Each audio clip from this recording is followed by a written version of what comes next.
एक बार फिर स्वागत है विद्या वात्सल पे। हम इस वीडियो में क्लास 10th एक्सरसाइज 1.1 के 5th क्वेश्चन को सॉल्व करेंगे नहीं, ये कॉन्सेप्ट बेस्ड है, इसको अंडरस्टैंड करेंगे, डिस्कस करेंगे, फिर आगे बढ़ेंगे। तो चलिए एक बार क्वेश्चन दिखाता हूँ, फिर बढ़ेंगे आगे की तरफ। क्वेश्चन यहाँ है, क्वेश्चन में आपको कहा जा रहा है कि चेक करना है, क्या चेक करना है कि 6n जो है उसकी वैल्यू कभी भी एंड होगी जीरो पे या नहीं।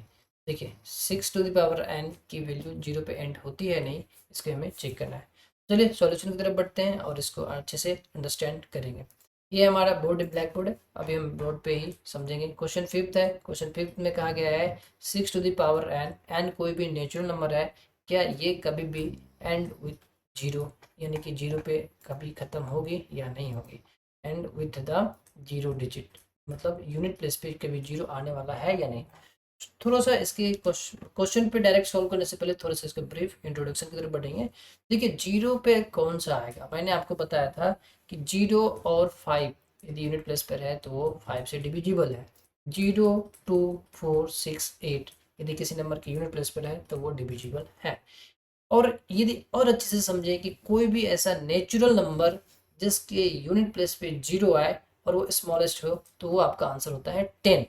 अब यदि हम 10 का फैक्टराइजेशन करें, prime factorization not only factorization, तो 10 का प्राइम फैक्टराइजेशन आपका आएगा 2 × 5, यानी कि 2 और 5 दोनों ही आने चाहिए किसी भी नंबर के यूनिट प्लेस पे जीरो आने के लिए। यदि उसके फैक्टर में 2 और 5 बोथ नहीं है, यदि सिर्फ 5 5 ही आ रहे हैं तो भी वो नंबर के यूनिट प्लेस पे जीरो नहीं आएगा। यदि सिर्फ 2 2 2 ही आ रहे हैं, 5 नहीं आ रहे हैं, तो भी वो जीरो नहीं होगा। यानी कि किसी भी नंबर के यूनिट प्लेस पर जीरो आने के लिए उसके फैक्टर्स में मिनिमम एटलीस्ट 1 2 होना चाहिए एंड 1 5 फैक्टर होना चाहिए, अन्यथा नहीं आएगा। तो चलिए इसी को हम इसी बेसिस पे इसी प्रिंसिपल को लेके हमें क्वेश्चन को सॉल्यूशन की तरफ बढ़ते हैं। तो देखिए सॉल्यूशन अपना है, इसमें कुछ नहीं, सॉल्यूशन की तरफ इसको हमें लिखना है इजीली। आप वे में इसी चीज़ को कैसे लिखेंगे मैं आपको एक बार कम्युनिकेट कर देता हूँ कि कोई भी नंबर के यूनिट प्लेस पे जीरो तभी होंगे जब उसके प्राइम फैक्टर में एटलीस्ट 1 2 एंड 1 5 हो। क्यों, रीजन मैंने अभी बता दिया, इसी को लिखना है। अब यहाँ पे बात की गई है 6n। अब 6n इसमें क्या 2 और 5 कभी भी आ सकते हैं या नहीं। यदि 6 की प्राइम फैक्टराइजेशन में 2 और 5 दोनों हैं तभी 6n पर भी आ सकते हैं, अन्यथा नहीं आएंगे। और हम 6 की फैक्टराइजेशन प्राइम फैक्टराइजेशन करेंगे तो ये अपना 2 और 3 आएगा। 2 तो आ रहा है, 5 नहीं आ रहा है, तो इसका मतलब ये है कि 6n कभी भी यूनिट प्लेस पे जीरो पे एंड नहीं करेगा। अब अभी मैंने जो भी चीज़ बोला है इसी को आपको अपनी भाषा में लिख देना है। आप अपनी भाषा में लिखेंगे, प्रैक्टिस करेंगे, बेहतर होगा, अच्छी कर लीजिएगा। आपको सिर्फ लिखना है since two and number at unit place it's prime factorization must be at least 1 2 and 1 5, and here 6 to the power n has not any 5 in prime factor, so it will be not end with zero. Simple इतना लिख के कहानी को खत्म करना है। ये थे आपके क्वेश्चन नंबर 5 के कॉन्सेप्ट जिसके बेसिस पे ये सॉल्व होते हैं, जो मैंने आपको अच्छे से डिस्क्राइब किया। अब चूंकि वीडियो ज़्यादा लेंथ नहीं है अभी, तो हम नेक्स्ट क्वेश्चन की तरफ भी बढ़ सकते हैं। एक बार मैं क्वेश्चन 6 को आपको दिखा दूं, फिर हम आगे बढ़ेंगे। क्वेश्चन 6 में कह रहा है कि एक्सप्लेन करना है वाई, ये आपको एक नंबर गिवन है, फिर दूसरा नंबर गिवन है और इसको बोला गया है कि ये कंपोजिट नंबर है। तो बोला गया है कि आपको ये प्रूव करना है कि ये कंपोजिट नंबर है।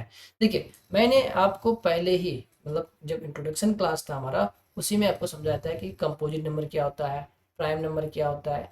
और मैंने आपको बताया था without understanding prime number composite number this chapter is completely incomplete. वो फिर पढ़ने का कोई मतलब ही नहीं है कि प्राइम नंबर, इंटीजर, आपको कंपोजिट नंबर, ये सारे चीज़ें आ रहे हैं इसमें, फैक्टर्स क्या होते हैं, मल्टीपल्स क्या होते हैं, और उसी पे है। और वही बेस नहीं मालूम होगा तो हम कैसे समझेंगे, कैसे सॉल्व करेंगे। तो चलिए इसी के साथ हम यहाँ पे प्रूव करेंगे कंपोजिट नंबर ये है कैसे है। नंबर को ध्यान से देख लीजिए, 7 11 एंड 13 तक ये प्रोडक्ट में है। चलिए मैं आपको 7 एक बार लिख के क्वेश्चन बोर्ड की तरफ सॉल्यूशन दिखाता हूँ। ये क्वेश्चन आसान है सॉल्यूशन। पहले इसमें दो नंबर जो है 7 11 13 प्लस 13, दूसरा है 7 6 5 4, ऐसे करके फिर +5 है। ये दोनों के दोनों कंपोजिट है। अभी हम इसको सॉल्यूशन आपको बोर्ड पर दिखाया जाएगा। 7, 11, 13। यहाँ पे आप देखिए, ये पहले इस चीज़ को समझते हैं। यहाँ पे आप यदि कंसिडर करें, ये सब के सब तो फैक्टर में है, पर ये आपका अलग से प्लस एडिशन में है। इस दोनों में से यदि आप नोटिस करें तो यहाँ पे यदि कुछ नहीं है 13 में, तो यहाँ 1 आप लिख सकते हैं। और इस दोनों को आप अच्छे से इजीली लिख सकते हैं। 13 आपका कॉमन आ रहा है, 13 इसमें भी है और यहाँ से भी है, तो 13 को आप कॉमन लीजिएगा, 13 कॉमन आएगा, ये 7 इंटू 11 हो जाएगा, फिर प्लस 1 आएगा।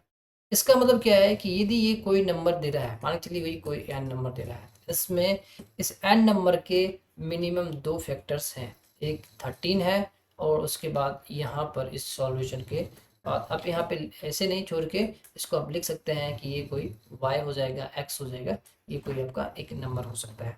तो एन 13 एन के फैक्टर्स कौन कौन हो गए, एक नंबर y हो गया और एक नंबर 13 है, और एक मैंने आपको बताया है कि 1 जो है यूनिवर्सल है हर एक नंबर के फैक्टर्स के रूप में। तो इसका मतलब क्या है, एन के मिनिमम 3 फैक्टर्स हैं, कौन कौन से, y क्या हो गए, 7 इंटू 11 प्लस 1, यानी कि ये 78 होगा, पर आपको लिखना नहीं है, आप इसको लेट्स सपोर्ट इट y के ऐसे करके कंटिन्यू बढ़ सकते हैं। ये 13 इंटू 1 इंटू वाई, ये आपके n है, यानी कि n के जो 3 फैक्टर्स हैं। और मैंने आपको बताया है कंपोजिट नंबर होने के लिए मिनिमम 3 फैक्टर्स होने चाहिए, जो इसके पास ऑलरेडी है। Hence you can write that here, since a prime number has only 2 factors and a composite number has minimum 3 factors, that's why this is a composite number। Similar आपको जो दूसरा number दिया गया है, दूसरा नंबर क्या है, 7, 6, 5, 4, 3, 2, 1 प्लस 5। यहाँ भी आप देखिए बीच में आपको यहाँ प्लस साइन दे दिया गया है, अब इसके साइड में प्लस, ये 5 है और यहाँ भी 5 है। इस दोनों से आप 5 को कॉमन ले सकते हैं। जैसे ही 5 को कॉमन लेंगे, 7 इंटू 6 इंटू 4, क्योंकि 5 बाहर जा चुका है, इंटू 3 इंटू 2 इंटू 1 प्लस इधर आपका 1 हो जाएगा। यहाँ पे कुछ नहीं है तो हम 1 मल्टीप्लाई करके रख सकते हैं। अब यहाँ भी आप यदि सॉल्व करें तो ये 5 इंटू इस सभी को सॉल्यूशन करेंगे तो हमें कुछ एम आ सकता है, कोई नंबर आएगा। आपको सॉल्व करके नहीं लिखना, यस ध्यान रखिए, आपको सॉल्व करके नहीं लिखना है।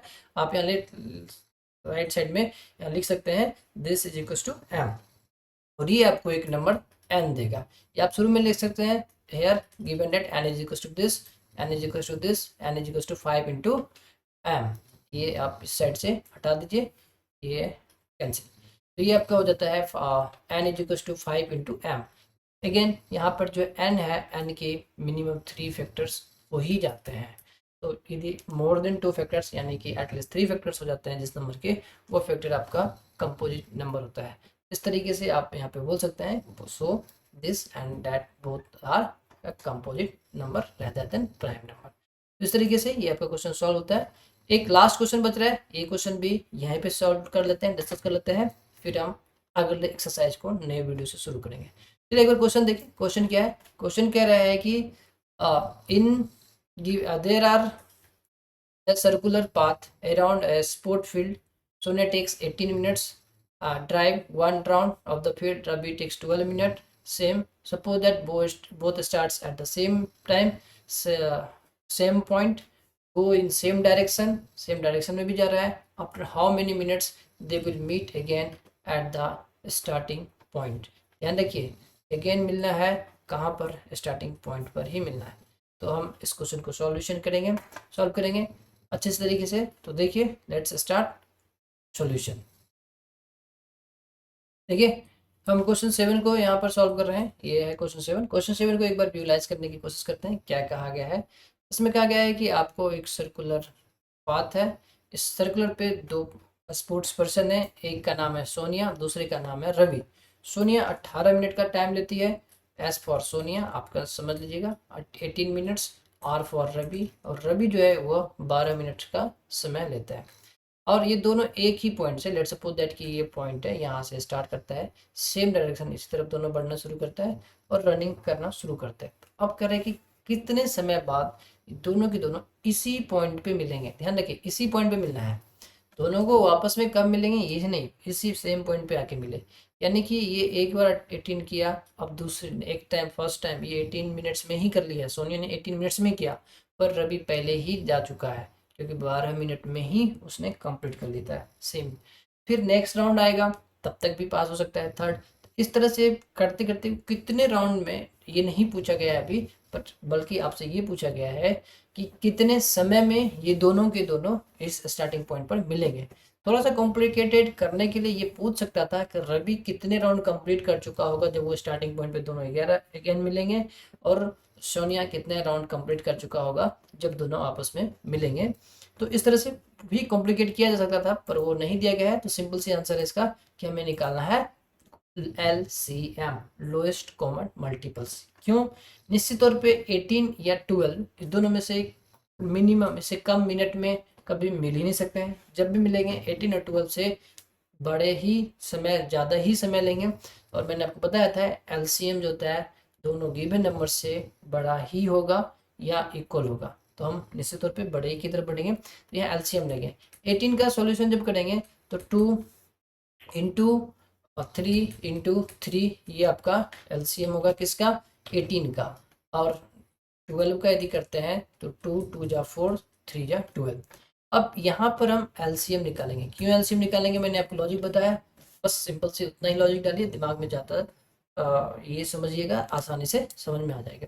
इसको सॉल्यूशन LCM बड़ा होना चाहिए। अब देखिए यहाँ पे 2 की पावर 2 है और यहाँ पे 2 की पावर 1 है। इसको हम करें 2 इंटू 3 की पावर 2, इसको यदि सॉल्व करते हैं 2 2 की पावर 2, 3 की पावर 2।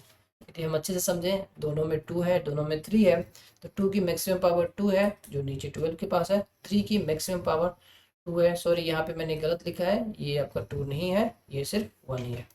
यहाँ पे जो हम किए तो 3 की पावर 2 जो ऊपर में। अब इसे सॉल्व करते हैं। 3 3 जा 9, 2 2 जा 4, 9 इंटू 4 करेंगे 36।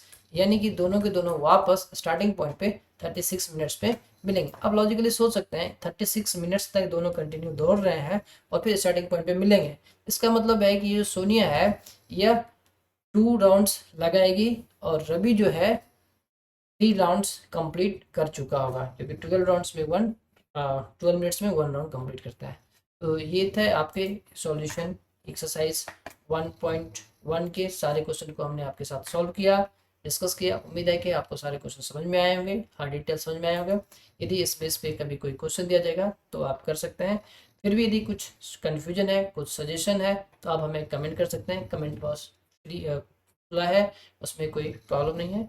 आप निश्चित तौर पे हमें कमेंट कीजिए ताकि हम और अच्छे से बेहतर आपके लिए कर सकते हैं।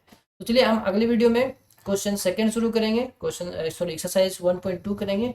और एक्सरसाइज 1.2 करने से पहले हम कुछ उसके बारे में इंट्रोडक्शन देखेंगे, जानेंगे, फिर एक्सरसाइज 1.2 करेंगे। हमारी कोशिश होगी एक्सरसाइज 1.2 का सॉल्यूशन एक ही वीडियो में आपको कंप्लीट प्रोवाइड किया जाए। Happy learning. फिर मिलते हैं अगले क्लास में।